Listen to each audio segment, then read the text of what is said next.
Hello. I don't know if I'm lucking out, but 2 5 stars, 2 favorite books of all times in like a month span. Different months. No, this one was the beginning of the month. I absolutely loved A Court of Silver Flames. This was my favorite book because I felt like it was like, I like Feyre, but I feel like she's a little bit arrogant at times. And I feel like the way she handled Tamlin as she was leaving his court and the way she kind of tortured him and put him out was just so unnecessary. It kind of made me side-eye her a bit. And so I felt like I hated Nesta. I thought she was so disgusting to people. She was so mean. She was mean to Feyre. She was mean to Cassian. Cassian's my guy. Mean to Rhysand. All these people are doing things for her, and she's just like this horrible person. So she's living in this crappy apartment and hating herself. But she's kind of been trained from infancy, not, like childhood, by her mom to kind of be like a quippy type person. To be manipulative, to use people, because her mom told her, well, Elaine is going to be the beauty that's going to, marry for wealth, and it's up to you to make sure that she does. It's up to you to like be the advantageous person to go out there and get her the right husband so that the family can have XYZ. And then they were very wealthy, and then they lost the wealth, and then everybody like turned against them, which I don't really see that as a way to be nasty, but I just am not super, like, if I'm good, I'm good. Like, I don't need to be like seen as like, oh my gosh, look at me. Like, that's never been my vibe. But I can understand for some people that is very much a vibe. I've talked to people like that who've had great wealth and they've lost it. And I was just like, so you learned, blah, blah, blah. And they were like, no, as soon as I get it, I'm going to go back to being that way again. And I'm just like, so you learned nothing. So from that experience, I can understand how she could be that way. Anyway, she doesn't want to be that way. She doesn't want to be this mean person. And she's madly in love with Cassian, but she does not feel worthy of him or good enough for him because he's genuinely a decent person. He's also incredibly attractive, but she's pretty, but he's like, it's Cassian, come on. So anyways, she's in the small apartment. She's spending Rhysand and Feyre's money like crazy at bars, drinking, taking different men home. And she's acting like she's entitled to it. And that ticked me off. Like, I don't like entitlement. I don't like when people are arrogant like that. So she's like, what, you gave me this life. And I'm all mad because I'm like, because you were living the best life as a human. You were dirt poor. You didn't have any friends. You were the weakest on the totem pole. Being a human when there's Fae walking around is like such a weakness. Like, girl, she snatched you from nothing and brought you to something. Like, be grateful. No one says that to her except for Moore. Moore hands her behind, and I love it. Moore's like, oh, are you gonna don't you say anything disgusting to Cassian when he comes over here. You keep your thoughts to yourself. I'm like, yes, girl, because that's how I would have talked to her. Because you're not gonna walk around and hurt my friends with I'll be like, that's enough. And then Feyre would even like she wouldn't say anything anymore, but she would like get riled up. I'm like, okay, if you want to not set boundaries with your sister, you do that. But over here, no, ma'am. And so that's all happening. And finally, Feyre and Rhysand are like, I'm cutting you off. Amren is no longer her friend because Amren's like, you used me. You used me against everyone else. And we let you have this time to heal because, her father died. We let you have this time to heal. So Feyre's like, you're going to do this and this and this. So she gets put up in the House of Wind, which is a great place. She has to train and watch Cassian look sexy and work out 2 hours a day. What a punishment. It's just to work in the library with these super sweet, quiet women who've been hurt and don't want to be in society anymore. So Rhysand made a place for them in the library that's in the House of Wind. These cool things happened in the House of Wind and in the library. The House of Wind, the magic source, like becomes friends with her. And the darkness in the library also like finds peace with her. Like they can relate to each other. So I felt like there was like really good camaraderie there. She also makes friends, really good friends for the first time that she's not using and she's not hurting. And she's like, I'm afraid that you're going to find out who I am and you're not going to want anything to do with me. So they kind of had that bonding moment of like, we've all done the worst things imaginable, or we've all been too afraid to like stand up. She uses her magic. Her magic is death itself. Cassian's like watching her head basically turn like a horror film. He's like, come on, baby, come back. Let's go do this. Like, he's like, oh my gosh, he's so sweet to her. And so she comes back and everybody's like, what? She's like, yes, she loves Cassian.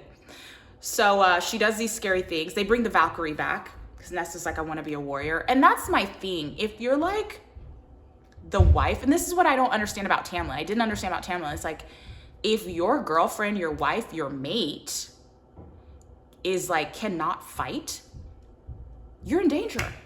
What if somebody wants to come for you, and they come to your mate first? They can smell your mate. You guys smell the same. So you're gonna be like, oh, the quickest way to get him to go crazy is to hurt her. She needs to be able to fight off danger until you get there. Or she needs to be able to hold her own. That's why I was like, Rhysand trained the crap out of Feyre, and Cassian trained the crap out of Nesta. Like, you gotta train your mate, bro.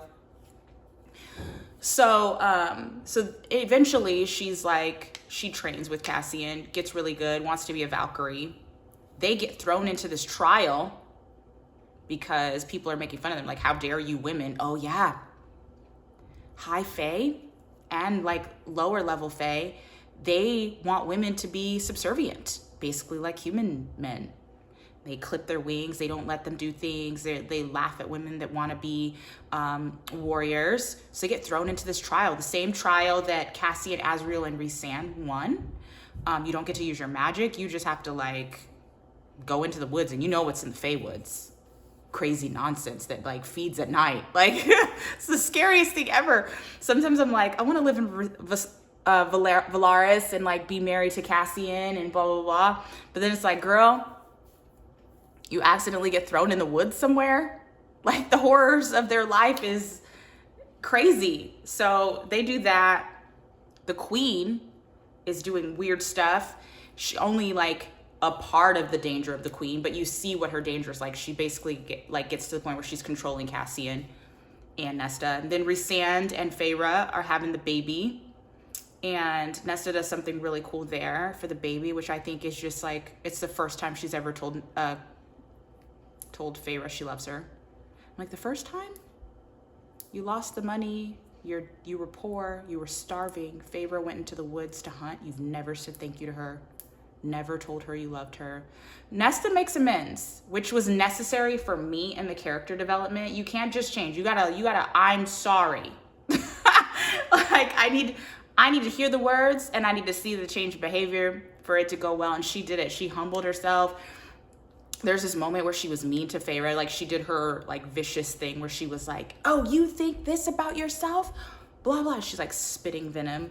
She goes on this hike with Cassian, 5 days of not talking. Cassian's waiting for her to like spit these mean words at him because that's how she treats him. She just like demeans him.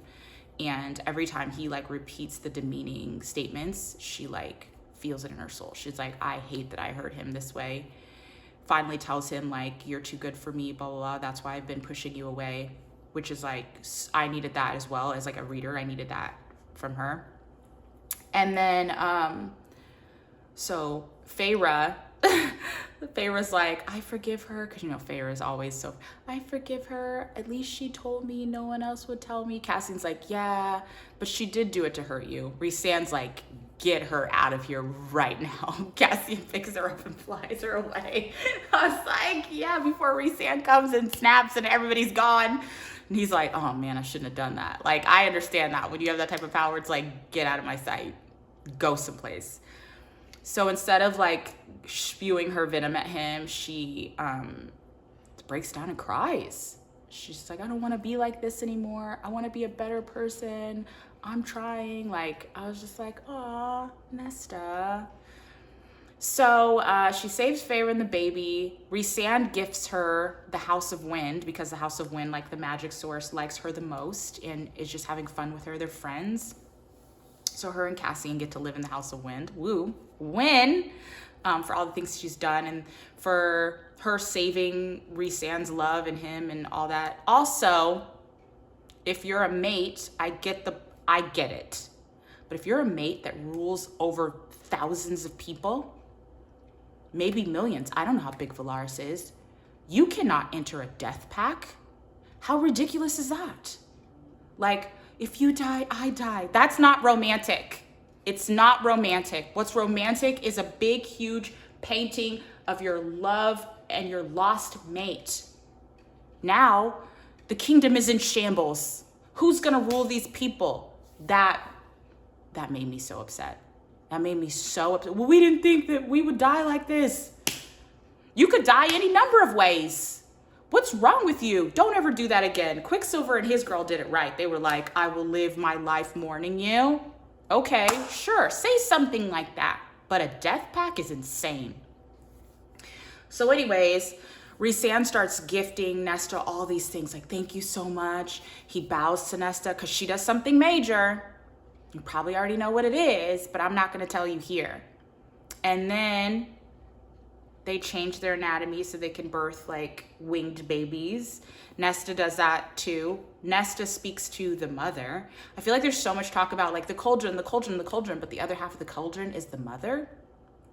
And so the mother gives Nesta a gift. Cassian's like, oh my gosh, the mother spoke to Nesta? So I think Nesta's sacrifice, Nesta's come a long way. I can't wait to read like little snippets of her and Cassian in the next book, because I know the next book will not be about them. Like Rhysand and Feyre were like side characters in this book. So I'm assuming everybody else is gonna be side characters. I hope there's some type of redemption for Tamlin, because I really don't think what he did it wasn't great, but he redeemed himself a little bit, and he did what he thought was best. And Feyre also demanded something of her sister and made her do it. So I just feel like Tamlin was scared and he did it the wrong way. And he didn't listen. He could have listened a lot sooner, but I feel like the lengths that Feyre went through to punish him was just not cool. So anyways, that's it for A Court of Silver Flames, and that's it for the ACOTAR series. I'm completely done. Again, this is my favorite one, and the new one should be coming out pretty soon. I hope soon is not a year. Okay, bye.